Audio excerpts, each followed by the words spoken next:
తెలంగాణ రాజ్యాంగ పార్టీ తరఫున ఆల్విన్ చౌరస్తాలో జెండా ఆవిష్కరించడం జరిగింది. 78వ గణతంత్ర దినోత్సవం జరుపుకోవడం జరిగింది.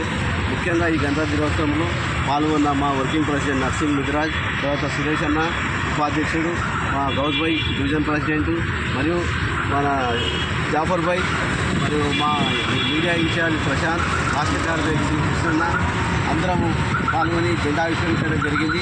ముఖ్యంగా భారత రాజ్యాంగంలో పొందుపరిచిన మా బీసీల రిజర్వేషన్ గురించి డిమాండ్ చేస్తున్నాము. అంబేద్కర్ గారు మాకు బీసీలకు ఎన్నో విధంగా సహాయ సహకార రాజ్యాంగంలో పొందుపరిచారు. అవి పాలకులు అమలు చేయడం లేదు. కాబట్టి మేము తీర్మాన్ మౌలానా గారి ఆధ్వర్యంలో ఈరోజు తెలంగాణ రాజ్యాధికార పార్టీ స్థాపించడం జరిగింది. బీసీల హక్కుల కొరకు మేము ఉద్యమిస్తున్నాము. బీసీలకు మేమెంత బీసీల జనాభా ప్రాతిపదికంగా బీసీలకు రిజర్వేషన్లు రావాలని మేము తీవ్రంగా డిమాండ్ చేస్తున్నాము.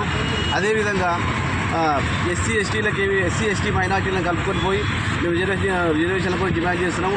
ఆల్రెడీ ఎస్సీ ఎస్టీ వాళ్ళకు రిజర్వేషన్ రాజ్యాంగ ప్రతిపాదికంగా వచ్చింది.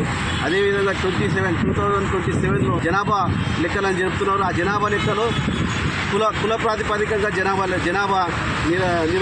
లెక్కలు తీయాలని చెప్పి మేము డిమాండ్ చేస్తున్నాము. అదేవిధంగా ఒకవేళ ఎస్సీలు కూడా పెరిగితే వాళ్ళకు కూడా రిజర్వేషన్ పెంచడంలో తప్పేం లేదు. ముఖ్యంగా మా బీసీలకు మాత్రము ఖచ్చితంగా మా జనాభా ప్రతిపాదన ప్రకారము మాకు రిజర్వేషన్ అందాలని చెప్పి మేము డిమాండ్ చేస్తున్నాము. జై హింద్.